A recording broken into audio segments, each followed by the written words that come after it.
Shalom. I want to talk about the law, the prophets, and the new covenant.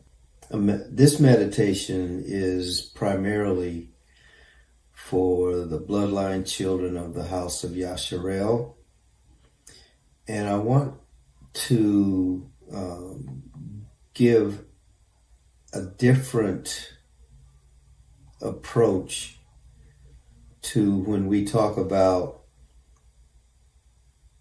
needing to follow all the laws, the statutes, and the commandments and the precepts that are found in the Tanakh, juxtaposing that with the Christian message that the law has been done away with. I want to suggest that that might not necessarily have to be a clash of truths, okay, or one might not necessarily be a lie and the other the truth. I was watching my grandson put together a replica of the Concorde, that plane that maybe 10 or 15 years ago was the state-of-the-art way of getting in a very quick way from Europe to the United States. It was about, I'd say, 4 feet in length. It was a pretty good size.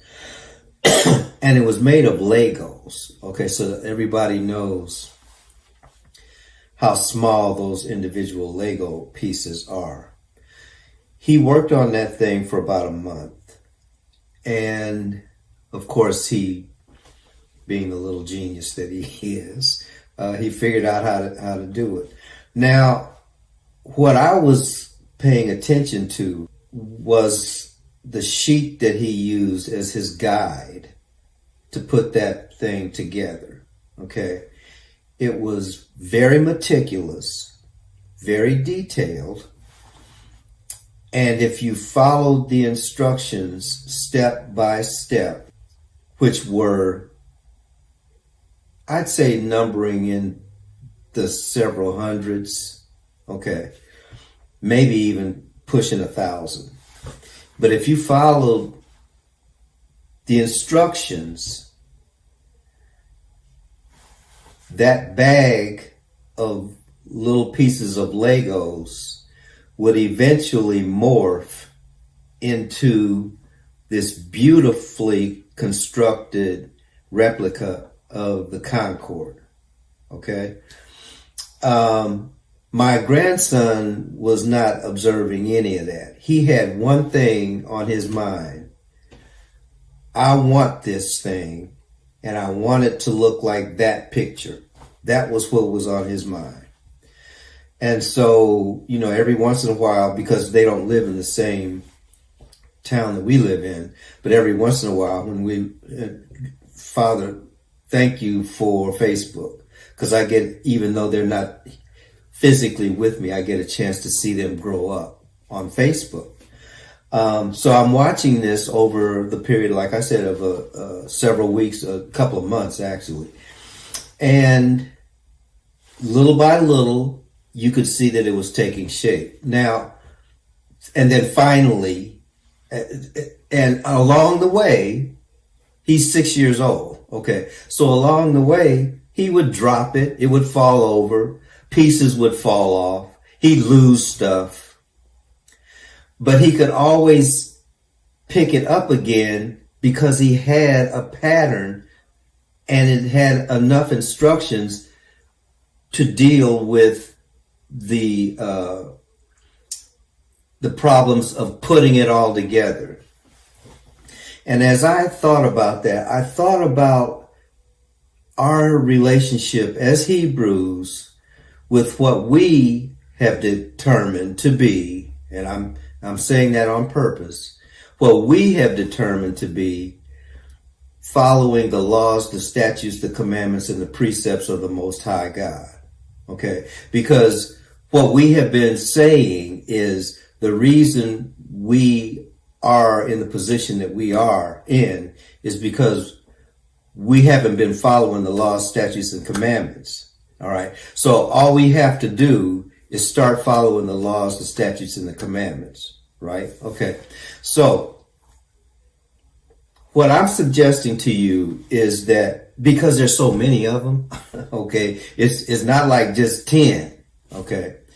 What is it, like 365 or some number like that.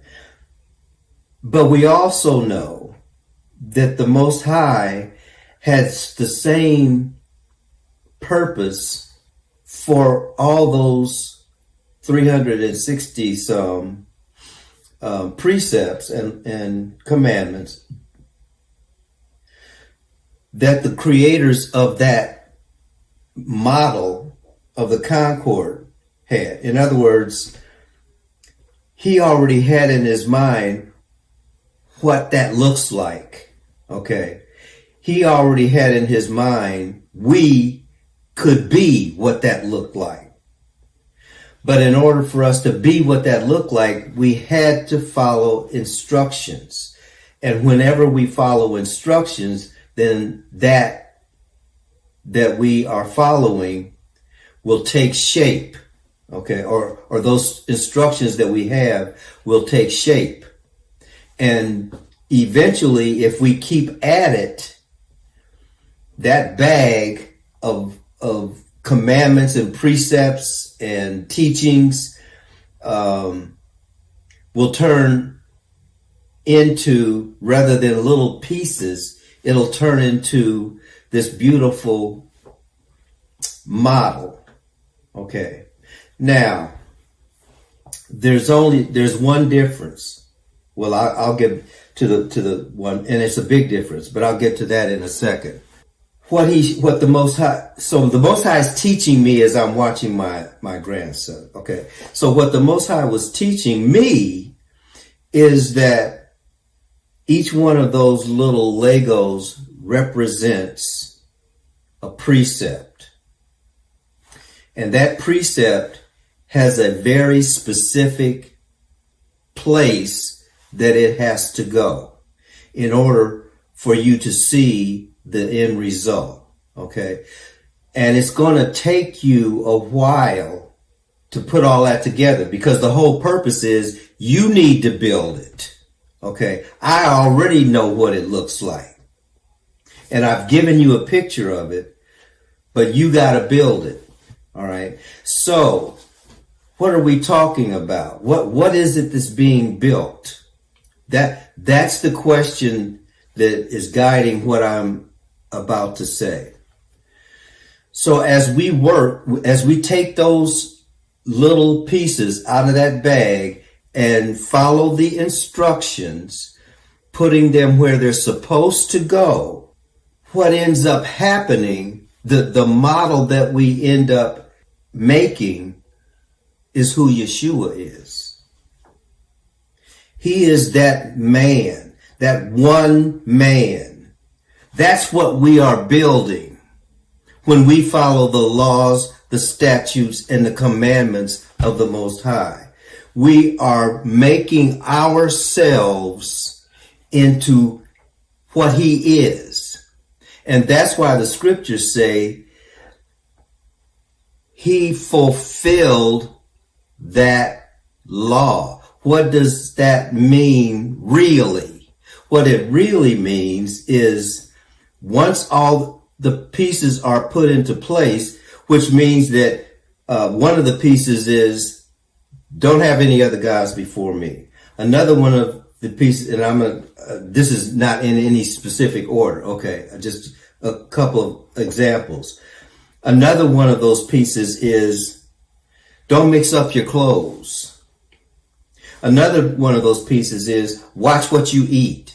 As a matter of fact, here's the stuff that you need to eat. But the things in and of themselves are not the thing. The thing is what we are building. Okay. So in the life of Yeshua, every single one of those precepts, those commandments, those statutes, he kept. Every one that the Most High has recorded for us. So when we look at him, we are looking at the completed picture of what the Most High wants us to look like. Now, here's the thing. Once the picture has been completed and Yeshua is that model, I don't need to keep putting pieces on it, and I definitely shouldn't take any pieces off of it because it's a complete thing. All right. So once it's a complete thing, then it can function not as a model, but as the real thing, which is the difference that I was talking, the one thing that's different in this analogy. Because when we get done, you can actually fly that sucker. Okay. So not only that, you can be the Concorde. So if you are being the Concorde, you don't have to worry about trying to put all of that stuff together. You are all of that stuff now, and you're in the right order. Okay. And then what happens is, to make you usable, the Most High breathes the breath of life into you. And then as a living soul, you are a replica of God or Yahweh, and so what does that replica look like? It looks like our Messiah. He's much more than a king. He's the creator. Okay. So when he lived in such a way that he put all of those things together, that's what the Most High has in mind. He doesn't have in mind, take the pieces out and tell people this is what that is. But we don't know what to do with it. Okay. We don't know why the scriptures say don't commit adultery. We're just understanding that a man doesn't do that. Okay. And we're also understanding that I need his modeling, because on my own, those pieces are going to fall off of me, because I won't put them together right. I need his help. Well, what's the help? The help is the Tanakh. But the Tanakh didn't stop in Malachi. The Tanakh is the whole counsel of the Most High. And that's where I want to leave this word of encouragement to the house of Yasharel. You can't throw out the so-called New Testament, because it's the completed model. The New Testament is built with the tools and the screws from the Tanakh. But you don't keep building it once it's already built. What you do is you use it. You make it function. The whole purpose of all of those laws, statutes, and commandments is so that we could be functional and be able to be used by the Most High to be his representative on the earth. That's the whole purpose of it.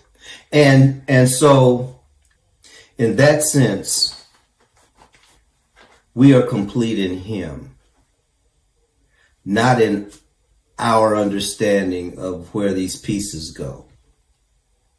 We are complete in him. So when we look like him, when we speak like him, when we walk like him, when we give words of encouragement like him, when we use self-control like him, when we exhibit the fruit of the Spirit like him.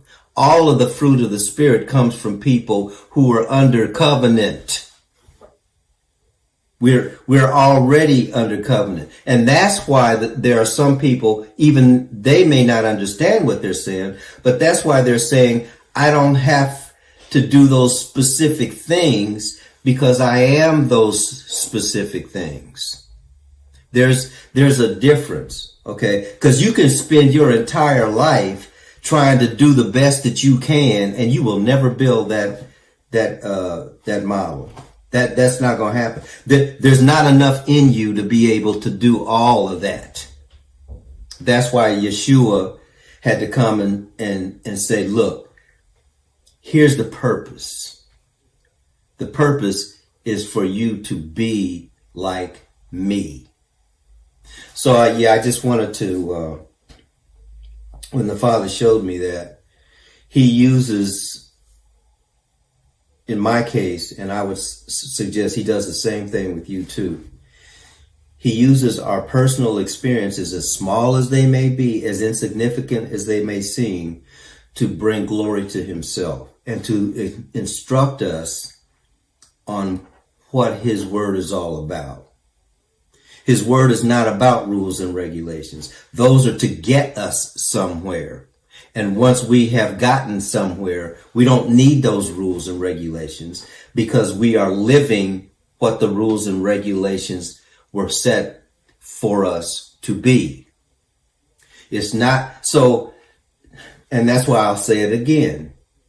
As a complete package, Yeshua didn't break any of those laws. And I'm not saying that we should either, or even ignore those laws. He understood the purpose. Okay.